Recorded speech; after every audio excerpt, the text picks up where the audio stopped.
Don't mind us. We'll be right there. Mm. It's always fun to try new things with the community. Feel free to drop in chats as if there's a form of screen sharing that you think is working best. So you'll see this is a different um, one. How does that look? This looks good. Um, but it doesn't, unfortunately, it's a PDF, so it doesn't I go think down. it's better than the other options. I think this is cool. Are you good to move it forward and back? Meaning change the, I don't know what I'm saying. Change the slides. Yeah, let me just, you can give me any and all cues. I'm just making like all 337 of my screens that I need to be able to look at. Okay. Cool.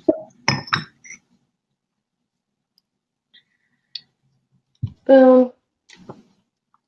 And my personal notes. All right, we're at 1 o'clock. Hello.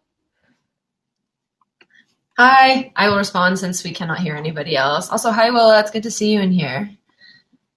Hi, Alex. Yeah, Alex is in here too. Cool. Okay, I'm people. Allie. Allie, I don't think we've ever met, or I haven't met her. Okay, awesome. Do you want to kick it off? I mean, we love the community club, and when Alex was talking about the 24 days of community, I I pitched maybe like 10 different talks and 10 different sort of things, and it became really apparent that there wasn't something happening on this specific topic.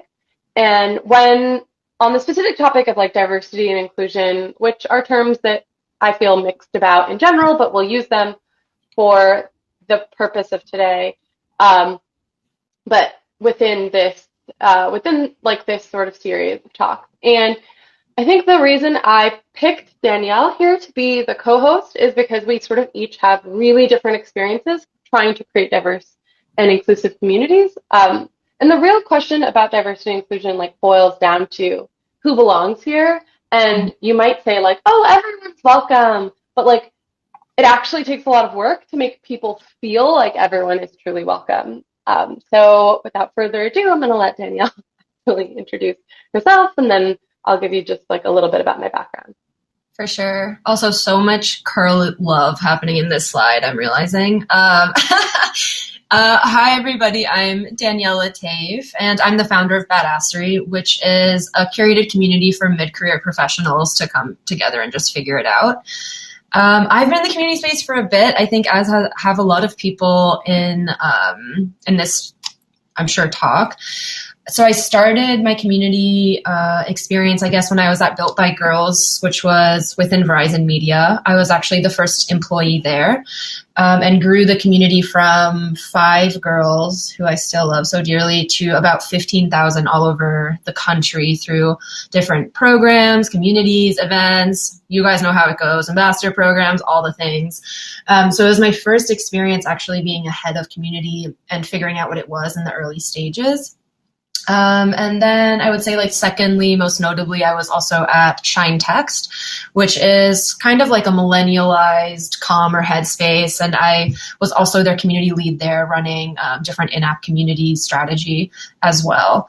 So have officially gone into my own venture, but sort of my North Star has always been, oh, thanks for the dance. I love it. My North Star has always been to give people access and to create spaces that feel very safe, diverse, inclusive, all the buzzwords you can think of, right? Like we always say these things, but honestly, it always has been. In my time at Built by Girls, of course, I focused on getting teen girls involved in the tech world because you know what the disparity is there. During my time at Shine, it was really making mental health and mental wellness accessible to mostly people of color. And with my community as well, it's sort of been this space where there are no silos at all, just everybody coming together over common values. So I'm pumped to talk more about D&I stuff, but first I'll turn it over. Hi, everyone. I'm Najva. Yep, that's how that's pronounced. And I'm gonna introduce myself really briefly, and then we're kind of just for the new people who are coming in, we're gonna go into like a 10 hot tips from the two of us that we've kind of came together and like shared all of our learnings from like 20 plus years of doing this. And then we'd like to just like open it up for discussion. So please like stick around. If you have to leave early, feel free to like drop questions as we're going through this. I want to be able to give people the shortest possible recording to watch to be able to catch up to this if they missed it. So feel free to drop questions and then we'll like get to them and open everything up at the end. Meanwhile, I'm Najva. I obviously run a lot of events, so I'm always thinking about the logistics. But I've been working in community uh, since I graduated college at 20 and started my own art collective, started working in events. So I come from a physical community background. I also started doing digital community for an underground party and circus school in New York. So if that gives you a sense of the kind of place that I come from, it is weird. And then I have worked at like a list of different places. A lot of times I tend to come in to communities that already exist and try to make them better. I'm someone who on my cover letters or on my when people like try to work with me as a consultant, I'm very unvarnished about the work that I think needs to be done. I also am super transparent about how hard that work is and how it's not like a quick, you can't just like become diverse overnight just by like hiring me for 2 weeks. So I've worked with all sorts of different communities, from art communities like for the Brooklyn Museum, media communities from Quartz, women's communities, feminist summer camp called Compact Camp, as well as a practical wedding. And I've worked in crypto and sex worker communities for a adult at Stink Chain, where I worked with like adult performers that were working on like a payment system that was adult friendly. So really, I consider my like skill industry agnostic, but the kind of thread that goes across all of it is I really love working with creator communities, people who want to talk about thoughts and ideas and get shit done. And so that led me to Founder Summit, which is where I am right now, which is a community of bootstrapped founders, and it works sort of like in tandem with Earnest Capital, which is funding for indie makers and bootstrappers. So that's my current vibe. Obviously, so a lot of those places will say like crypto media, feminist spaces. All of those are like developers. All those spaces are spaces that could use a little bit less homogeneity. Let's put it that way. So that's my background, and I'm going to awkwardly scroll this. So I'm going to let Danielle start on this one. Yeah, for sure. And before I dive into this too, I think one thing to note is that I have more experience building communities from scratch, and Najva is more coming in when things have already been started, which is why we actually thought this was an awesome team. So just as a heads up, that's where the perspectives are coming from. But yeah, before we even dive into anything tactical, we thought it would be really important, obviously, to talk about why it even matters. I think there's so much in the press about diversity and inclusion and all this stuff, but sometimes like even the basics aren't addressed. And so from a community perspective, my opinion is that a job of a community leader is to actually just fully enrich the experience of the members as much as possible. And so people are basically coming to us as the community leaders to connect them to people outside of their social circles. And like very high level, the more types of people we can get in the room, the more enriching the experience will be for the members, right? Like that is just our job and we owe it to our members.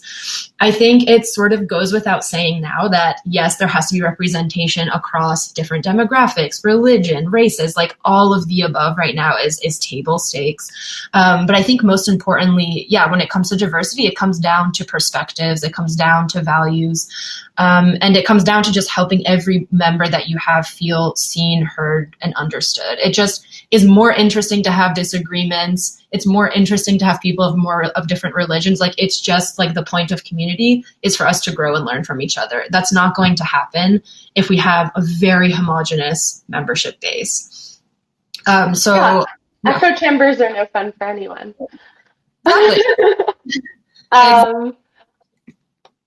May I move to the next slide? Yes, go ahead. How we communicate. Just a lot of consent here. So Without further ado, 10 tips to creating an inclusive community. Just follow these 10-step recipe for your perfect inclusive community. How hard could that be? How hard? Let's go. Let's do Danielle it. will do the first 5, and then I'm going to jump in, and then questions and conversation. So, get it.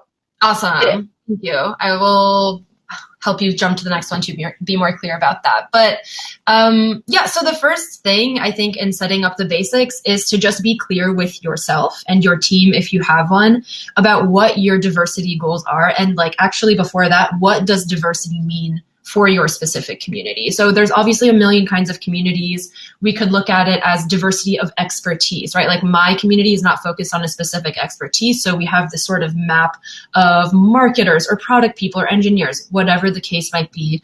That's super, I guess like superficial level diversity. And of course, if you're going to go deeper, I think it's important to think about those people who are actually not being represented within your community, right? Like what is your percentage goal or whatever the goal is for having as much equality represented within the community as possible. So of course that goes down to like demographics, values, all of those things. But I think it's just goes without saying to have to be actually clear about what that diversity means and be clear with your metrics. So that's would be like just step 1, I think. We can move on, Najva. And I'm curious to hear afterwards about when everybody has started their D&I initiatives, if they have. If not, no judgment zone. That's why we're here to help each other figure it out. But it is really hard, and this was more on Najva's side. She has more experience doing this, jumping into a community and then being like, oh, wait, the membership base maybe is not as diverse as we want. And like, honestly, hats down to everybody who's been in that position because it's not easy. And so you can think about early as it relates to like the age of the community, fine. Like not all of us have the luxury of being with the community from the very, very start, or just early when you're hopping into that leadership role or that community manager role, whatever the case is, make sure it's always top of mind. And not enough to just be top of mind. It's thinking about every step of the process within your community, right? Like applications, interviews, if you have it, welcome emails, like whatever the case is, thinking about how to make it representative and how to include diverse perspectives at every step of the way makes it just so much more organic, so much more authentic, and not really an afterthought, which is like never what any underrepresented community also wants to feel. And I can attest to that for sure. Go to the next one. Cool. I'm a fan of intentionality. I think it's really easy for communities to sort of like explode really fast sometimes. And then us as the community leaders are maybe like losing touch of keeping the culture strong or have not even put anything in place. So I think as we think about our community's DNA, it's like, what do we want that to feel like? What do we want it to sound like? And in doing that, I think that's like more of the emotional side of it, but it's also our job to be like, I guess, kindly bold about how we are expecting the community to run. Like I am very unafraid of putting in rules and regulations. I very much encourage disagreements and kind arguments, whatever the case is. But if you actually want to create a space where people can feel open, feel like they want to say anything, you have to put into place expectations and ground rules, even if it's just 5 of them, right? Like 3, 4, 5, whatever. As time goes on within the community, you can start learning like where are the sort of tension points, what else needs to be put in place. But think of it sort of like as a protection for your members. Like they will come in knowing that they are like, we have their back as the HQ, let's call us. And secondly, on top of that, like make sure they're visible, right? Like make sure it's a part of the onboarding process. Like, like we're not BSing here. Like this is the culture we're creating. These are the values we have. And if X, Y, and Z happens, like we're not afraid to kick some people out if, somebody offends somebody else for any certain reason. So, my community definitely has those in place, specifically for Slack. I think Slack can go wild, as we all know, and also like within events as well. So you can think about what that means for you. Go to the next one, please. Cool. This is something that applies, I think, to life in general. And we're seeing this across industries, especially tech, but be what you want to see, right? If you want to figure out how to diversify your membership base, I would say appoint diverse allies in positions of power at every step of the way. And that could mean a lot of things. It could mean from within your membership base. It could mean externally if you sort of have like this board of advisors, let's say, who might have different perspectives or backgrounds than you. But it's just so important to make sure that everybody is represented to a certain degree. I know it's not possible to be the catch-all. And most of us, myself included, I'm the only full-time person at my company. And I'm like trying to be mindful of a lot of culturally sensitive content. And I've done it wrong before. I'm not going to say I haven't, because I have. And so right when that happened, actually, I have in my community appointed 9 members who we call the culture crew to interview newcomers for our community. So since we're a collective, everybody has to apply and be interviewed, and none of them are being interviewed by me. But what I have done is sort of standardize what we're assessing for, standardize the values, the score sheet, whatever the case is. So we've elevated those voices that actually have completely different perspectives than me, right? Like even as it relates to introverts or extroverts, like it doesn't necessarily just have to be about color of the skin. But yeah, having them in position of power is super important so that members coming in can also feel that welcome. Cool. And final slide for me is, I think something a lot of us as community managers already know, but I'll reiterate it, is building with your community and not for them. I mean, I would never approach anything from the top down. And we often are trying things a lot and testing things and experimenting. And it's just hyper important to get member feedback early and often, because some things that we might be doing may seem like they're pure magic for us. But maybe to some groups, they don't feel like they're being seen, heard, whatever the case is. It could even be some small things like the language that we use, the content, the programs, like who's in there. So I would say have phone calls with your members as often as you can, and be sure that you're having phone calls with different types of members, people who are, of course, active, people who come from certain backgrounds, whatever the case might be, just so that everybody has a seat at the table. Okay, and I'm tag teaming myself in. And I'm going to try to do all the things from my computer at once. So first off, be accessible. Make sure every part of the experience is inclusive, and keep in mind the needs of historically marginalized groups. So tactically, that could be any kind of accessibility. I think we always think of like, well, actually, I don't even want to say always. There's different groups think of certain types of accessibility really early. They're like, oh, we want to make sure we have different identities here. But it's like, okay, but also, do you have alt tags on your images? Do you have like right now, we don't have a transcript, so this isn't particularly accessible. Hopefully, like the reason we're making a PDF is so that people don't miss out on this conversation, and hopefully, like a forum is really great. If you can't hear, and I think there's like different kinds of accessibility. You also have to wonder about like what kind of devices people need to be able to access your community.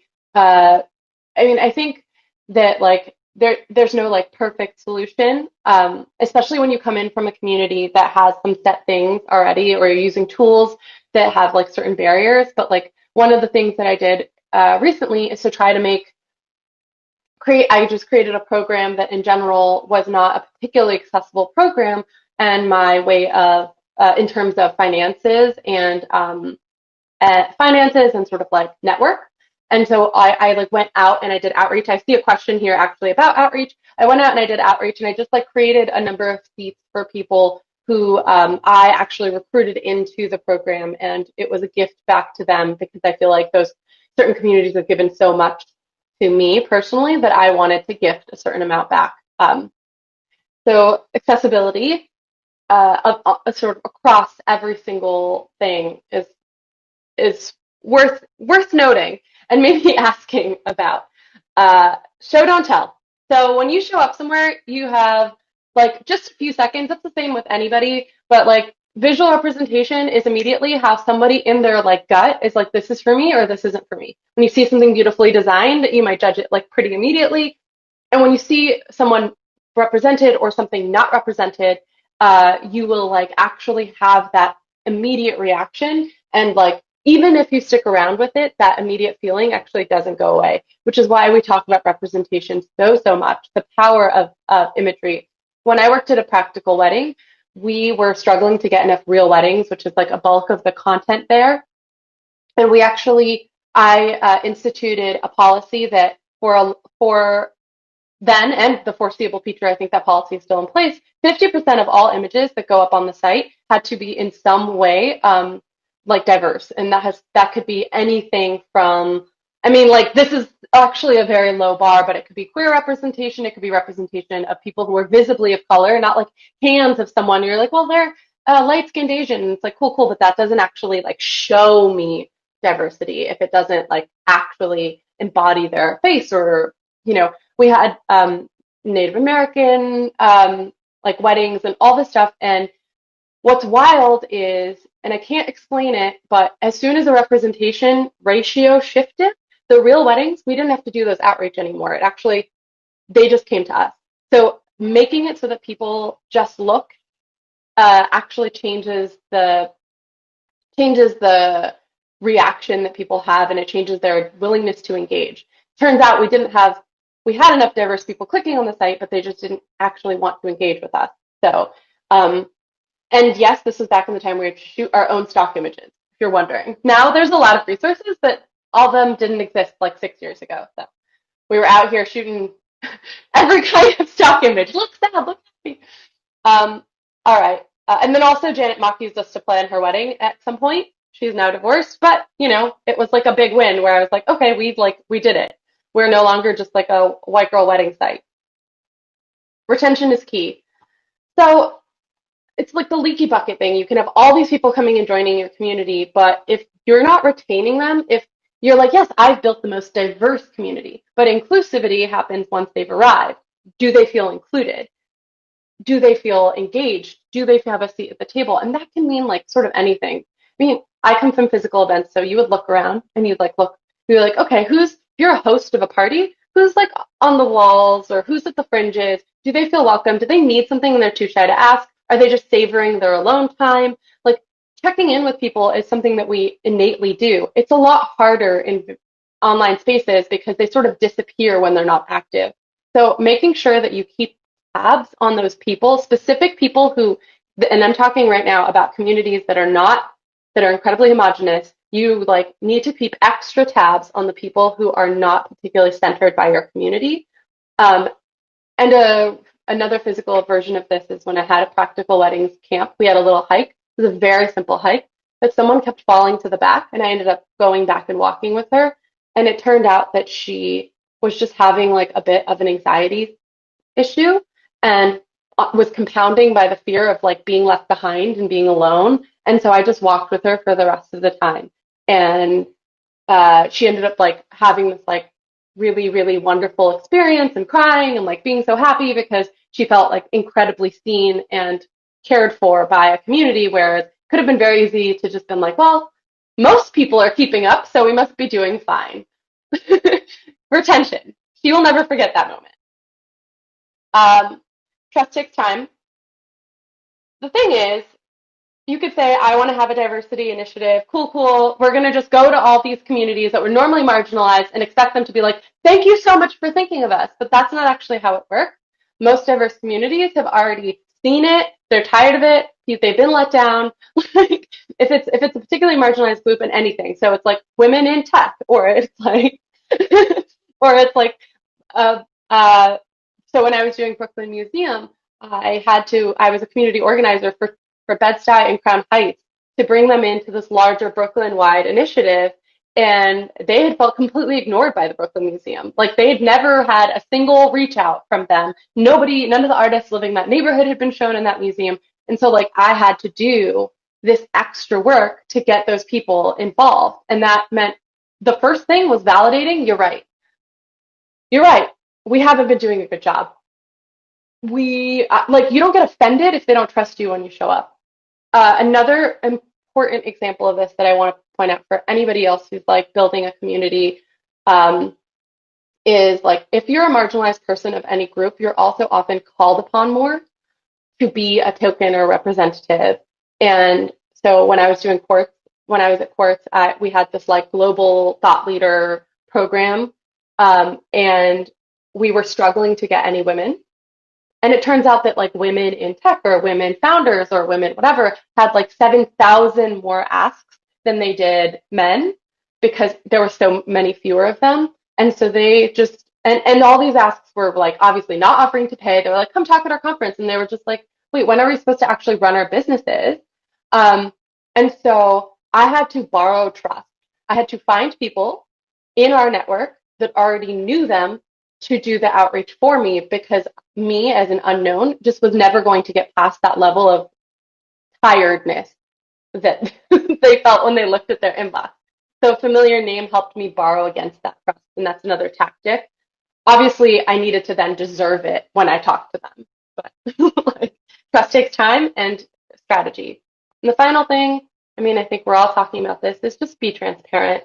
Like, no one expects you to be perfect. Um, you can build better collaboratively than you can alone. The more you build in public or let people know what you're trying and what you're aiming for, the more they can actually be part of the process. They can give you feedback. They can understand some things that may not understand. I don't know. Some people might know that I've worked on something called a mastermind sprint, which is like a mentor-led group, like small founder groups that launched about a month ago. And when I did that, I had a group of mentors that was like 13 white men, one white woman. Like, no, I'm sorry. It was like 10 white men, like a few Indian men. It was the biggest group of white men that I'd ever put on a page together. Let me just say that. And the reason I did that is because white men in this field happen to have a lot more resources, historically have been given a lot more resources. So obviously mentorship for 8 weeks actually takes a lot of time and energy. And like who has the most time and energy to spare? It's going to be white men. Being a mentor is not the same as being an expert. A mentor is an expert with time to spare. And and those people with time to spare are often the ones that will find someone within their own personal network to help. And the people within their own personal network look a lot like them. So them taking the time to go outside of their network to offer extended personal experience was something that I was like, yes, absolutely. The people with the most time and energy to spare should be running these. And that's why it became key to then go out to the communities and source people who wouldn't normally have access to this and give them that free access or give them that discounted access to say, like, you deserve to be in this old boys crew or whatever. But when I did publish that page, because we said representation matters, and ironically, it was 5 Black women. So, like, fuck yeah for people speaking out and speaking their mind. I got private messages from 5 different people being like, excuse me, do you only think that white men are smart? Like, what is this? Are men the only people who are experts? And I had to sit down and I had to just explain my reasoning.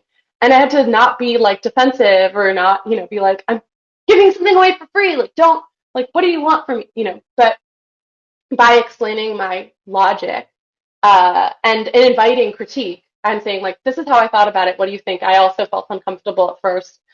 Every single one of them had like a really positive response. Every single one, which doesn't usually work with detractors if you do kind of any other response.